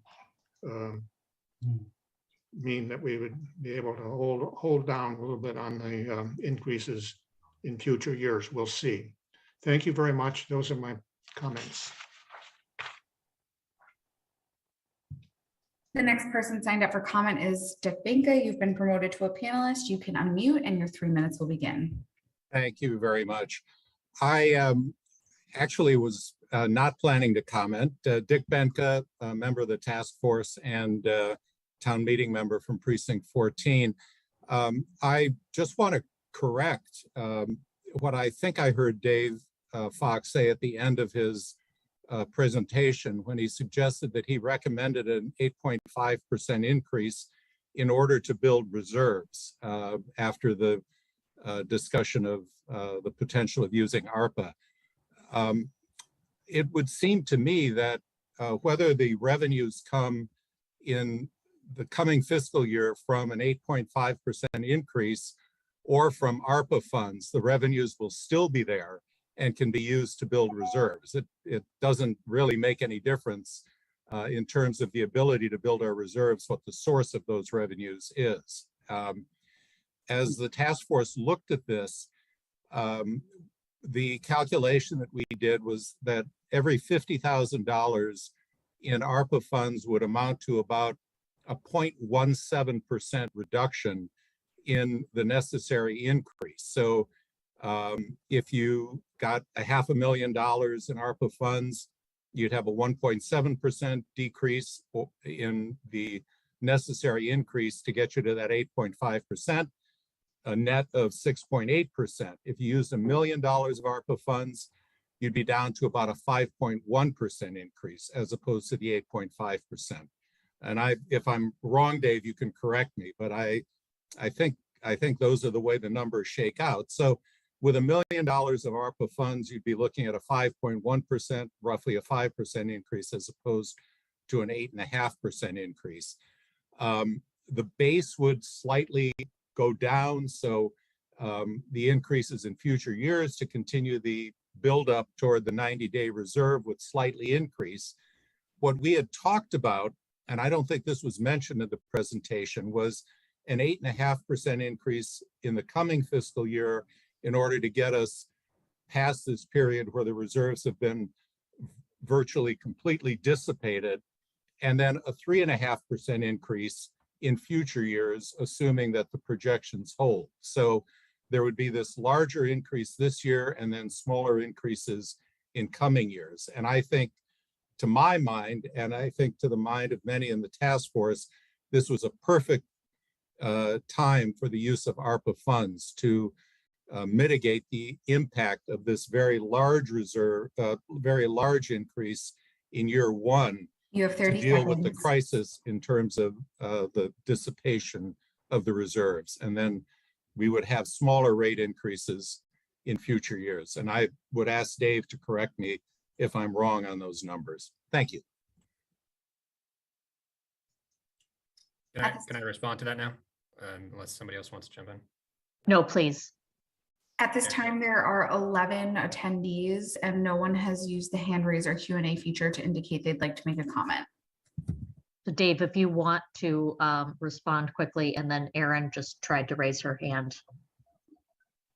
I'll yield to Erin. And I did she it can literally. Yeah. So I guess what I was going to suggest for the board, given your calendar this evening, is 8.5% is what we need in terms of budget increase for next going into FY23. And so I think maybe to consider voting for an 8.5% increase, that when you get to speaking to Arpa later on this evening, we can send you that information so that if you choose to make a reduction, you could modify the vote. Okay. Mel? That's pretty much what I was going to say as well. We're going to talk about ARPA a little bit, but as has been pointed out, Dick said, we're looking for an 8.5% revenue increase to accomplish that, and to the extent that ARPA can contribute to that. I know we're talking about it later, but I did want to say that I think the 400,000, which is a capital expense, which have the effect of reducing, our rate revenue, would be at least a start. I think it would be a good start. It's an eligible expense, and I think it makes a good starting effort to get at the problem. But as I said, we'll talk about that, I think, in a little bit when we talk about ARPA. This was the most challenging agenda to try to execute, because I was like, okay, do we have the water rate discussion first and set the rate? But we may use ARPA funds. So do we do that before? But I don't know how that vote is going to go. So we went round and round for at least 20 minutes trying to figure out which to put on the agenda first. So I think we're going to, I guess, can we do a condition? Yeah, I was going to suggest a condition. Okay. So let me just read the language that I have so far, and then let's try to figure out how we might tweak it. So I would propose an aggregate increase of 8.5%, including the possibility of rate reduction with ARPA funds to the fiscal year 23 water and sewer rates. I guess it's already built into the language. I'm so glad that somebody did that. I will close the public hearing because I don't think that there are any other people who have signed up. Oh, no, Ernie. Ernie has raised his hand.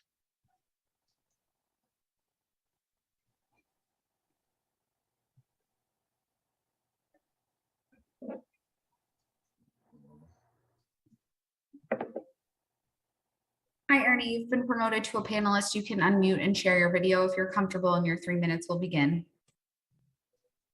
Thank you very much. I wanted to extend thanks to the Water and Sewer Commission and the Department and the Commissioner Galantine for continuing the participation of the panel, the rate panel, water panel, because it was something that was started under the previous Water and Sewer Commissioner, and we're very happy that the current Water and Sewer Director has continued to tolerate our comments. One thing about the 8.5, the ARPA funds, if we approve the ARPA funds to offset this rate increase, I'm thinking that the rate increase next year that would not benefit from an ARPA fund, or maybe the following year, might have to be a bigger shock to our customers than the 8.5 that's being currently proposed. And I with my suggestion here just would be to not use the ARPA funds and just kind of the 8.5, I believe, is based on a gradual increase of the rates until we ultimately get to the appropriate level of reserves for this fund. And I would ask that on myself, our committee is not of a single mind on this, but my sense is that it should be, we should not try to, create another problem for us next year or in the year after when we need to get back on track. That's all. So I'm going to respectfully disagree. I know it was kind of hard to follow in this discussion, but my understanding is that the 400,000 that we are proposing to use goes to a capital expense that is not a reoccurring operating expense, which I could see, Ernie, your point, 8.5%. But that won't be tacked on in future years if we dispense with it now. Is that correct, Aaron? It is, in that we're looking at the aggregate of the overall budget, and that's a consideration. But this was actually part of what depleted the reserves. So it no longer are we actually looking at a capital budget itself. It's how it's where our reserve is, because it was a direct expense instead of bonded. And so I think to Ernie's point and what Dick mentioned, and also Dave, it does mean that instead of maybe having 8.5 this year with our goal of trying to get back to 3.5% for subsequent years, with that being our intention, it may be that we're going to have to then do something that would be around, in the 5s next year, and then get ourselves back down. We don't know. We will do a thorough analysis next year, but it does mean we're not raising the whole base as much. And so that'll have to be considered when we come back to you next year. But it will make us whole for FY23. Okay. So Ernie, your point is well taken then. John Van Scoyac?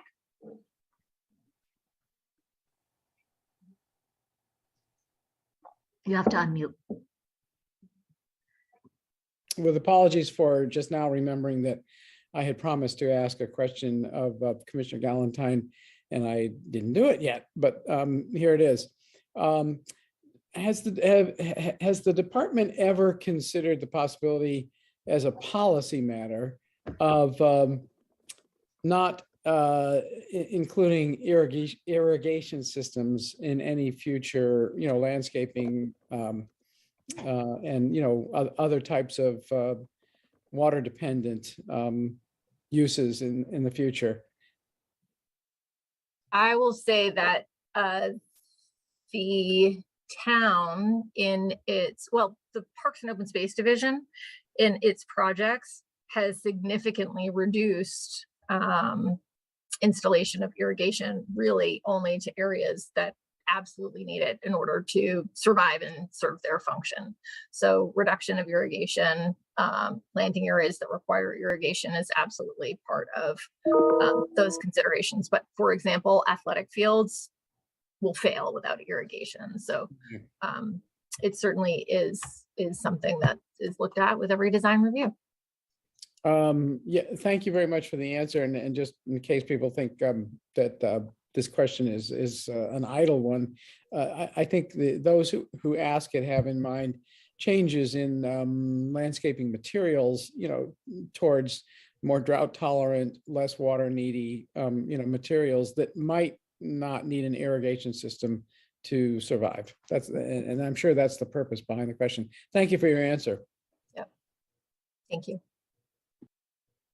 So I do see David Lescoyer's hand is raised. I did technically close the public hearing. So David, if you can use the Q&A function, we can get an answer for you if it is a question. Because we're already behind in our schedule and I do want to move on. Okay, great. Thank you. So should I move that vote language that I read earlier? I think it gives us some flexibility for what we may decide to do under the ARPA agenda item later in our meeting tonight. Okay, so I will move to approve the proposed aggregate increase of 8.5%, including the possibility of rate reduction with ARPA funds to the fiscal year 23 water and sewer rates. All those in favor? Bernard? Aye. John? Aye.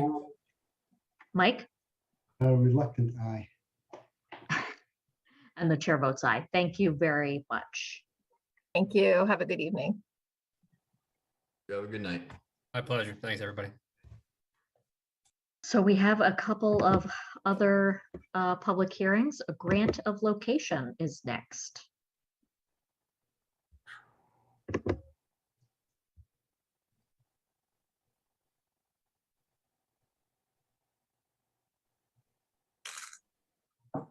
Good evening. If you just want to Hello. introduce yourself and say, you know, who or what you're representing tonight.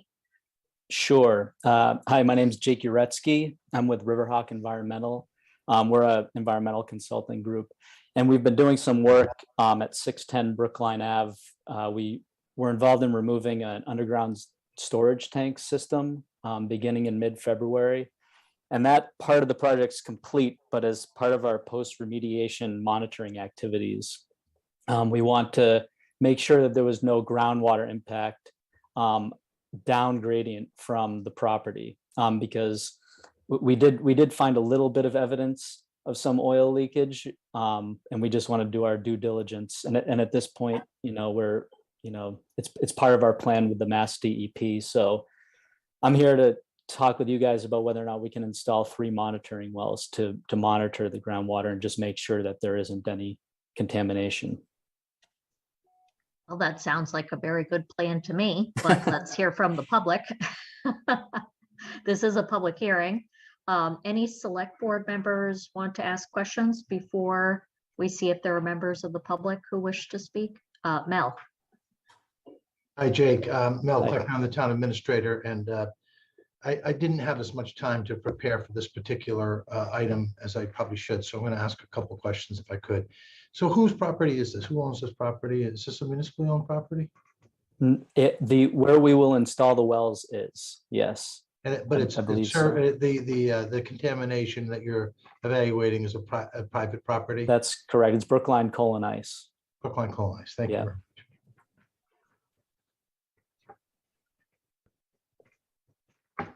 Any other questions before we open it up to the public? Seeing none. Devin, do we have anybody who wish to be heard? At this time, there are 10 attendees and no one has used the hand raise or Q&A feature to indicate they'd like to make a comment. Well, if anybody finds themselves inspired to make a comment, please reach out to Devin or use the Q&A feature.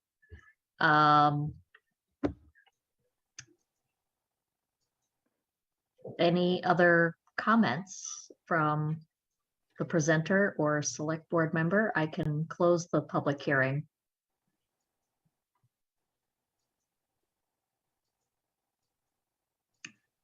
Seeing none, this seems pretty straightforward. Should I move the language to be voted? John, are you with us? Yes, I am. Great. Okay, I'm about to move the language. So I will move approval of a grant of location from 610 Brookline Avenue Company Incorporated to install monitoring wells on town-owned parcels 135-23 northeast of 610 Brookline Avenue and 134A-01 southeast of 610 Brookline Avenue. All those in favor? Bernard? Aye. John? Aye. Mike? Aye. And the chair votes aye. Thank you very much, Jake. Thank you very much. So can I just ask a quick question? Of course. So at this point, are we good to go, or do we are there additional steps that we need to take to make sure that we're just, following protocol? I think you'll get a formal communication with Department of Public Works. Okay, great. Granting you, they'd probably have to give you a street permit as well. Okay, excellent. Thank you very much. Thank you. Great. Thank you for the question. Thank Have you. a very good night. You too. Bye-bye. Okay. Next up is our Community Development Block Grant Fiscal Year 2023 One-Year Action Plan Public Hearing. Joe Viola from our Planning and Community Development Office. Thank you. Joe Viola, Assistant Director for Community Planning. And tonight's public hearing agenda item is related to the town's funding for fiscal year 2023. After tonight's update and public comment period, we'll ask the board to vote on the proposed CDBG budget. And as well, we'll ask for your approval to submit the town's fiscal 23 annual action plan to the U.S. Department of Housing and Urban Development. As the board will recall, we gave an update to the CDBG committee's update recommendations to the board on April 12th. Since that update, we were notified by HUD that the actual allocation would be reduced from $1.37 million to $1.25 million, which is a cut of $112,897. That's less than we had assumed for our committee's budget deliberations. To accommodate the funding cut and to meet the limits of the allocation, most projects and programs are proposed to have a funding reduction. The funding reductions are shown on the spreadsheet that was included in your packet this evening, and I'm happy to share that at any point if it's helpful. After netting out administrative and staffing costs, the CDBG committee sought to program a projected $834,504 in CDBG funds to all the program applicants. After the reduction, the actual amount we had available to program was $724,524. And just to summarize the cuts briefly, housing, community facilities, and economic development activities were cut by about $93,000.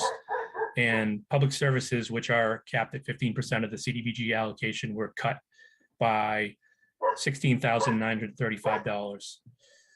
All public service activities took approximately about an 8% cut to meet the 15% cap requirement. For housing, economic development, and community facilities activities, their staff recommendation considered whether the activity leveraged other fallback resources and the likelihood that the activity could proceed with a smaller grant amount. After considering these questions, staff revised the recommended budget that's before you this evening. I just wanted to note that the draft annual action plan and committee recommendations have been available on the planning department webpage since April for public review and comment. To date, I'm not aware that we've received any comment on either the budget or the plan.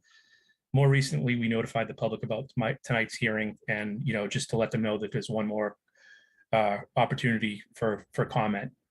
After tonight's hearing, we'll finalize the plan and budget for submission to HUD. I'd just like to note that Brookline is one of 5 communities that are required to submit our plans concurrently to HUD, and none of these 5 communities can receive its funding until we've all submitted our plans jointly. So with that, we respectfully ask that after tonight's public comment that you vote on the budget and approve the town's submission of the annual action plan to HUD. And I'd be happy to answer any questions at any point from the board or from the public. So thank you. Hey, Bernard, did you want to add anything since you're on this committee? Yes, I talked to Joe earlier today and try to get a sense of the basis or the rational basis for the types of cuts that were made. And look, it's painful to first of all start off with such a small amount of money for a huge need, and it's doubly painful to have to cut that small amount.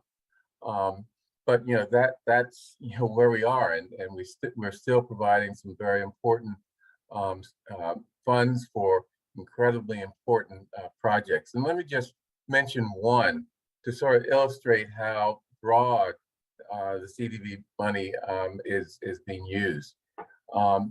The 67 Winchester specialized housing.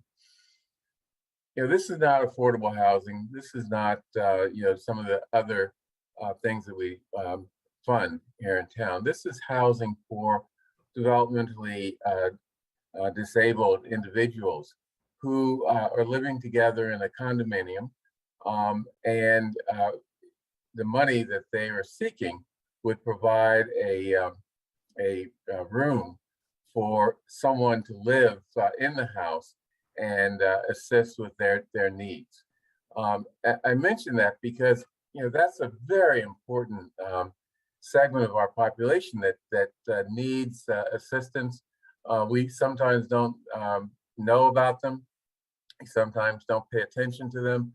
But when we talk about inclusion in our town, that really includes everyone. And people with developmental disabilities are included there. And it's really great that we have this property as well as other properties in town that provide support to this segment of the population. I just throw that out there because I just don't think a lot of people realize, the variety of needs that CDBG, but also other programs that we have support. Other than that, I mean, it's painful to have to cut, but it was painful to start off with such a small amount. But that's where we are, and we're doing the best we can. Right, thank you very much. Any questions from select board members? This also is a public hearing, so I'm technically opening that right now, and Devin will let us know if anybody has signed up to speak. But John? Yes, Joe, thank you very much for what you presented so far. Of course, this is bad news. I have, the last time we discussed this as a general matter, I had a question about the amount of I don't know if I'm using the right terminology, but it's essentially the management fee, for the town's oversight of the funds and the programs that they are going to be applied to. When there's a cut such as this, does some part of the cut come out of the management fee so that the impact is a little bit less on the actual programmatic elements? So as it worked out this year, there was actually a small cut to staffing costs. The funding for staffing goes beyond just grant administration. We use it for planning purposes. We use it for our housing division. So, the town wouldn't have a housing staff but for CDBG. And we also use funding to staff my division for example, projects like Kent Street. Those are the kinds of projects we work on that are above and beyond just straight grant administration. So while the cut to staffing this year was limited, it was very hard to fit the staffing costs within the overall budget. And, we do our best to keep staffing costs down, but we do have a number of activities and functions. And we, as it is, we've got plenty of work on with sort of a limited amount of staff. So I hope that answers your question, but it wasn't a significant cut to staffing. If you don't ask, in my mind, just sort of rephrasing the question, as a percentage of the total CDBG grant, did the amount allocated to administration of the programs go up as a percentage because there was less given out to the programs, but administration's expenses stayed not necessarily the same, but did not go down by the amount of percentage-wise that the. No, it didn't go down by the same amount percentage-wise than other activities. Yeah, so that's incredibly hard to accomplish because, I mean, you either have somebody working on this or you kind of don't. Yeah, I get it. It's just, adds to the unfortunate dimension of this, yeah. Any other questions? Devin, is there anyone from the public that wants to speak? This time there are 7 attendees and no one is using the hand raise or Q&A feature to indicate they'd like to make a comment. Do let us know if that changes. But at this point, I will close the public hearing. Any other comments from select board members? Then let me read the language that we need to vote on. Actually, it's 3 separate votes. I'll read it. If we have any questions or suggestions, I will entertain those. But let me just read the proposed 3 votes. Approving the submission of the town's fiscal year 2023 CDBG annual action plan to the U.S. Department of Housing and Urban Development. That's vote number 1. Vote number 2, authorizing the chair to execute the application for federal assistance, it's SF 424, and other certifications required for submission of the annual action plan. That's number 2. And number 3, question of authorizing the Director of Planning and Community Development to execute environmental review or other programmatic documents required for federally funded projects on behalf of the town. That is the language that we have been asked to vote on. Any questions or comments before I call the roll after reading each vote separately? Okay. I will read the first vote again. So I'm moving approval of the submission of the town's fiscal year 2023 CDBG annual action plan to the U.S. Department of Housing and Urban Development. All those in favor? Bernard? Aye. John? Aye. Mike? Aye. And the chair votes aye. Second vote, I move authorization that the chair to be able to execute the application for federal assistance, SF 424, and other certifications required for submission of the annual action plan. All those in favor? Bernard? Aye. John? Aye. Mike? Aye. And the chair votes aye. Final vote, I move authorizing the Director of Planning and Community Development to execute environmental review or other programmatic documents required for federally funded projects on behalf of the town. All those in favor? Bernard? Aye. John? Aye. Mike? Aye. And the chair votes aye. Thank you very much, Joe. Great. Thank you all very much. So that brings us to the non-competitive ARPA budget discussion, which is the last agenda item on our meeting calendar this evening. So who wants to go first? Well, I have Miriam's statement here that she's asked me to read, so perhaps. Well, let's hold off on that. I just kind of want to frame the conversation first. Okay, sure. I can do that, Madam Chair. I Well, can- Melissa, why I don't you do that? Sure. Good evening, Melissa Goff, Deputy Town Administrator. In your packet, you should have a memo from me describing the elements of the non-competitive budget that we are looking for the board to approve this evening. This is essentially us looking to program out some of the additional costs that we know we're going to need through the life of the grant. In order to make it clear what we have left to allocate in the competitive budget.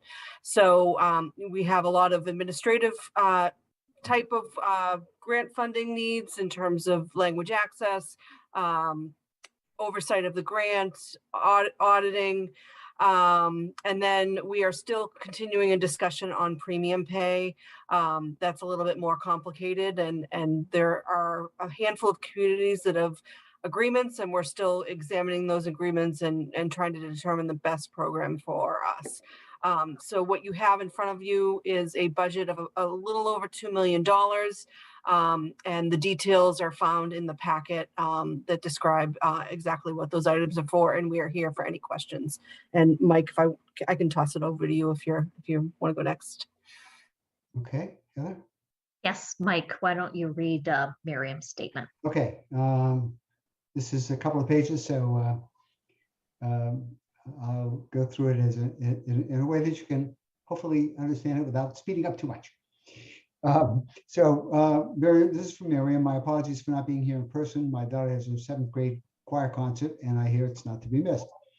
Thank you again to the Arpa Review Committee, and especially Melissa, Tyler, and Mel, and welcome Mike Sandman. Thank you, who will be replacing John in this committee. I wanted to share a few words about the non-competitive budget and the next steps. I plan to be brief. The non-competitive budget is focused on ARPA-specific funding needs, language access services, and eventually premium pay. These are budget items that need to be or at most ideally covered or are most ideally covered with ARPA funds and were not subject to a full committee vote. That said, we want to be clear and transparent about what these items are. In terms of ARPA-specific funding needs, we have line items for a contingency fund for COVID response for the Department of Public Health to use as needed in this peri-pandemic period.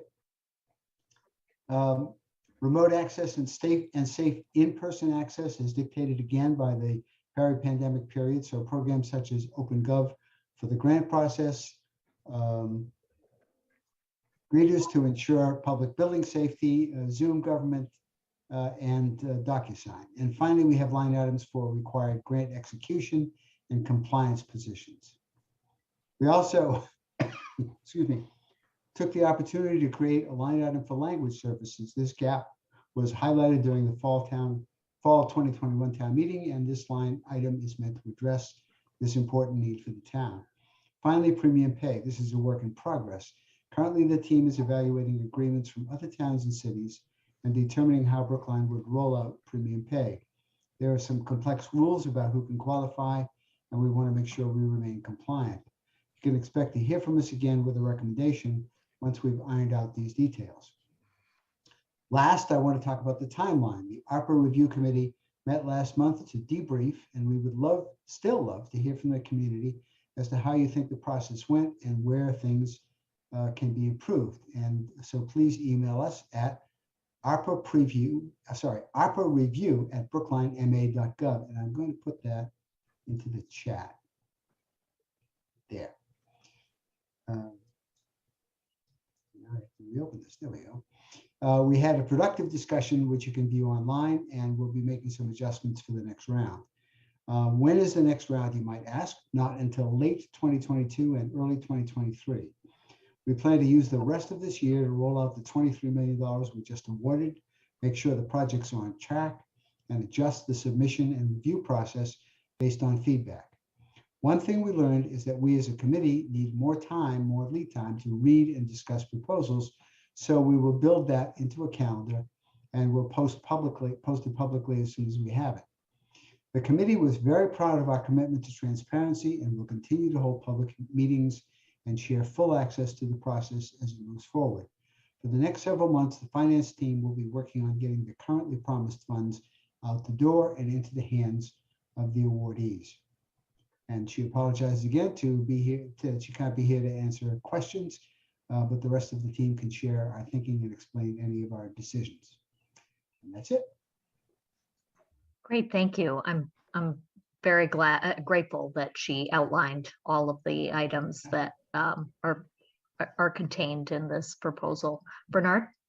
Yeah, I agree. The items in the proposal are very clearly outlined in the memo. But what's not clear, maybe just to me, is where are we going with premium pay? I mean, in the letter, it just basically said that's a work in progress, and stay tuned. But I guess we really need some more understanding, because this will be raised in the community, and I'd like to have an answer, or at least appear to be intelligent. Sure. We've gotten the direction from the board that they would like us to propose a program for premium pay. So we are currently evaluating the communities that have provided premium pay in Massachusetts, and we're looking to establish some criteria for the board to consider as we put a proposal in front of you within the next few weeks. We're hopeful that we'll have something ready for you. Okay, next few weeks. That's what I need to know. This was a pretty high priority for me, so I really appreciate you guys working on it. John? Is the memo that was just read to us something that is in our packet? So that's Miriam's statement. My memo also describes the same items, but we can make sure that Miriam's statement is included as part of the minutes as well. Is it possible to put a summation of the items on the screen at this point? Sure, Melissa? I can I can do share. that if you like, if I just share the screen. Okay, thank you, Mike. Yep, hang on a second. I just want to make this big enough so that you can actually see it. Okay. All right. How is that? Great.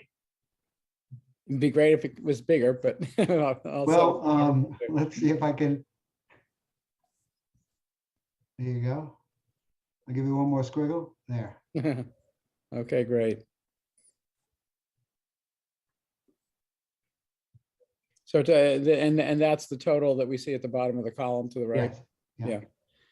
Great. Okay. I just thought, those items went by pretty fast, and I thought it might help if the public had a quick Right. And it's interesting to look at the magnitude of each item too. Yeah, it sure is. Yeah. I would also just add that these items are not set in stone, that if there is a need to kind of reevaluate and transfer, we would come back to the board to amend this budget if we needed to.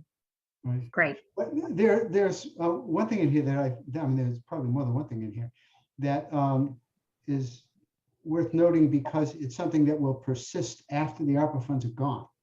And that is the funding of Zoom for remote work and for hybrid meetings. And that's going to be rolling into the operating budget as a practical matter. And there may be some other things on here as well. Yeah, there are a lot of things that the DocuSign is also something we need to continue. We've become very reliant on that. And then even, we have new equipment in the hearing rooms, but ultimately that equipment will eventually need to be replaced as well. And in addition to some of the other projects that are in the competitive budget. Yeah. And is this comparable to first round? It's pretty close. It's, I think some of the items, the only new item in this budget that wasn't in the first non-competitive round is the language access services, and then the fringe that we need to include, required to include fringe for federal grants. And the audit as well. We're required to have an audit funded through Arpa as well. But that was a warrant article that passed a town meeting. So.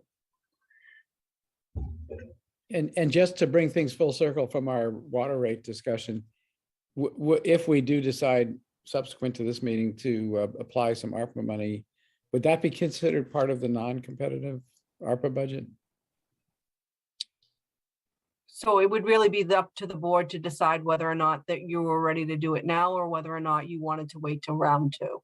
And if you waited till round two, it would become part of the competitive cycle. And it probably wouldn't be decided until January. Yeah, as a practical matter, if the rate has to be set at a certain time, it has to be set. Yep. Thanks. Okay. So the total that we saw would be without adding the 400,000 for the water, correct? Okay. Any select board member want to make a motion? As the brand new co-chair of this, I will move allocation of $2,158,982.19 per the detail provided in our packets for the non-competitive ARPA budget. Second. Did that include the water rate? I haven't included that. If you want that, I would suggest that we do that as a separate. I would prefer it to be separate as well. Okay. Okay. So let's nail down the language for this. Okay. So The I word will, authorization probably needs to be in there somewhere. so I will move the language just cited by Select Board Member Mike Salmon and seconded by John Van Scoyac. All those in favor, Bernard, Aye. John, Aye. Mike, Aye. and the chair votes aye. Oh. Is there another motion? Well, again, I'll pick this up. This is the reason I said I was reluctant to vote yes and did vote yes on the previous one is I knew I was going to have another bite of this apple. But I'll move an additional $400,000 to reduce the total impact of water rate increase to be taken from ARPA funds. Okay. We will entertain that motion. All those in favor, Can I have Bernard, a second? Second. There we go. all those in favor, Bernard, Aye. John, Aye. Mike, Abstain. and the chair votes aye. Thank you. And I believe that that is our business All right. tonight. Record time, Heather. 7:30. Okay. Thank you. Well, we have library trustee interviews at the end of the month, and I'm sure we'll have a fairly packed agenda next week. So enjoy.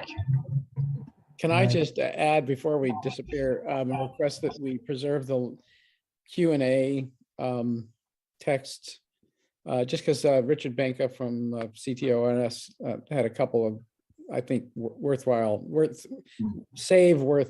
things to add to the discussion of the rates. I believe they are preserved. Good, thanks. Great. Can I ask, where are they preserved? I don't know, can't always find them. I think they have to be specifically sent to us or put somewhere. Is that true? Our policy is not to preserve them at this time. Okay. Only because if we did, then we would need to put them in the minutes. So I've been doing it on an as requested basis unless the board wants to revisit that policy. I Well, copied them just now and can share them with folks. yeah, it's fine. If you're doing it on an as requested basis, I guess there's a request without necessarily changing the policy. I took a screenshot and I'll send it to Kate so she can put it in the minutes. Okay, great. Great. Thank you, Devin. Okay, and remember to request when we might. Yes, yes. Okay.